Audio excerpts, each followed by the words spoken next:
Hello दोस्तों, एक बार फिर से आपका दोस्त आसिफ लखनऊ से आपके साथ है। बहुत बहुत स्वागत Asif's English and personal development channel पर। बहुत प्यार मिल रहा है, बहुत मोहब्बत मिल रही है। आज मैं कुछ बात दंपतियों से करना चाहता हूँ। पति पत्नियों के लिए ये मेरा वीडियो है, उनको समर्पित है और आगे भी बातें होती रहेंगी। आप सोच रहे होंगे कि एक टीचर जो ग्रामर पढ़ाता है, जो स्पोकन इंग्लिश की ट्रेनिंग देता है, जो पर्सनालिटी डेवलपमेंट का टीचर है, उसको क्या आवश्यकता पड़ गई कि पति पत्नी को समझाए या उनसे रूबरू हो या उनसे बात करे। बात ये this question is very obvious. सबसे पहले मैं बता दूं कि एक्चुअली मेरी लाइफ का जो मोटो है वो है लोगों के जीवन में खुशियां लाना, उनके जीवन को सकारात्मक बनाना, उनकी सोच में बदलाव लाना, उनके व्यवहार में बदलाव लाना। और इंग्लिश सिखा करके भी वो उद्देश्य प्राप्त किया जा सकता है। और इसके अलावा लोगों के बिहेवियर और एक्शन में अगर मैं बदलाव ला पाऊं, अगर उसको इन्फ्लुएंस कर पाऊं, तो ये सबसे बड़ी मेरे लिए ब्लेसिंग होगी। देखिए, मैं स्वयं पहले अपने बारे में बता देना चाहता हूं कि 26 वर्ष का मेरा वैवाहिक जीवन है और मैं एक पुत्री का पिता हूं। इन 26 वर्षों में मैंने जो कुछ भी अनुभव किया, इन 26 वर्षों में जो लोग मेरे साथ विवाहित लोग थे, उनके जीवन को अध्ययन किया और उसके बाद जो शब्द मेरे मुंह से निकल रहे हैं वो आप तक पहुंचेंगे। अगर इन शब्दों से, इस वीडियो से कुछ दंपतियों के जीवन में मैं खुशी ला सकूं, उनके बीच प्रेम बढ़ा सकूं, उनके बीच सम्मान बढ़ा सकूं, तो मैं समझता हूं कि मैंने बहुत ही बड़ा पुण्य कमाया।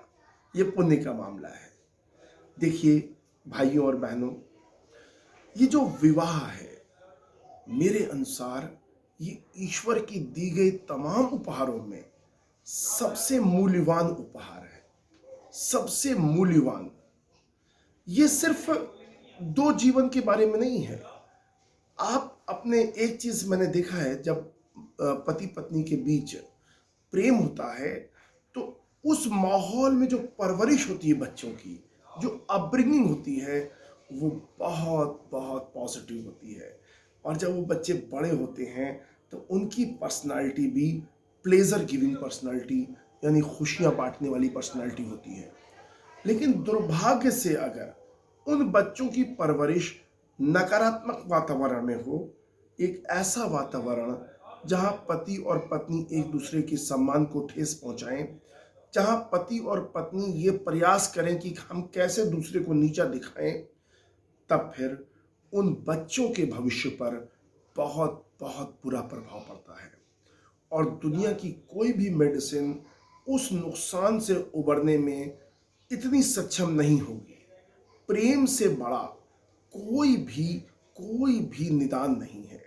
यदि आप किसी व्यक्ति को सफल बनाना चाहते हैं, आप उसे प्रेम दीजिए, आप उसे सम्मान दीजिए।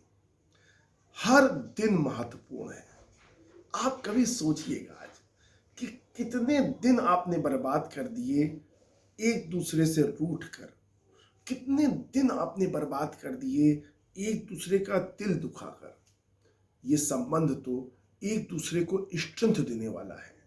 ये संबंध तो एक दूसरे की कामयाबी में एक कैटलिस्ट बनने वाला है। और हम उल्टा काम करने लगते हैं।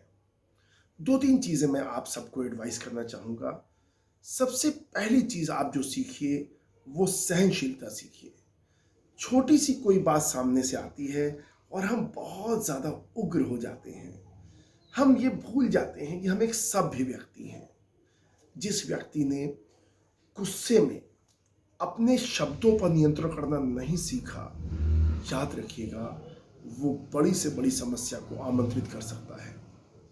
गुस्सा एक नॉर्मल चीज है, हर प्राणी को आता है। जहां भी आप जानवरों को देखें, कभी कभी वो उनका भी मूड खराब हो जाता है।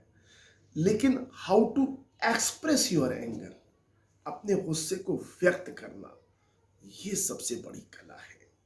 सभी दंपतियों से मेरा निवेदन है कि क्रोध के समय अपने जो वचन है, अपनी जो वाणी है, उस पर नियंत्रण करना सीखिए। ये जो टर्बुलेंस होता है, ये जो साइक्लोन होता है, कुछ मिनटों का होता है, उसके बाद क्रोध गुजर जाएगा, उसके बाद सामान्य हो जाएंगी बातें और सामान्य। लेकिन यदि आपने इस चक्रवात के दौरान अपनी वाणी से सामने वाले के हृदय में प्रहार कर दिए, तब फिर माहौल कई दिन तक बिगड़ा रहेगा। एक बिगड़ा हुआ घर का माहौल, जहाँ पे पति और पत्नी एक दूसरे से बात नहीं कर रहे हैं, बिल्कुल उसी तरह से है जैसे आप किसी के मस्तिष्क को स्लो पॉइजन दे रहे हैं। हम लोग समझ नहीं पाते हैं और कई बार ईगो की वजह से हम ये बताना नहीं चाहते हैं कि हमें कितना दुख है। लेकिन कोई भी व्यक्ति यदि अपने जीवन साथी के साथ अच्छे संबंधों में नहीं है, निश्चित तौर पे वो दुखी है, वो पीड़ा में है, उसे हीलिंग की आवश्यकता है, उसे सहारे की आवश्यकता है।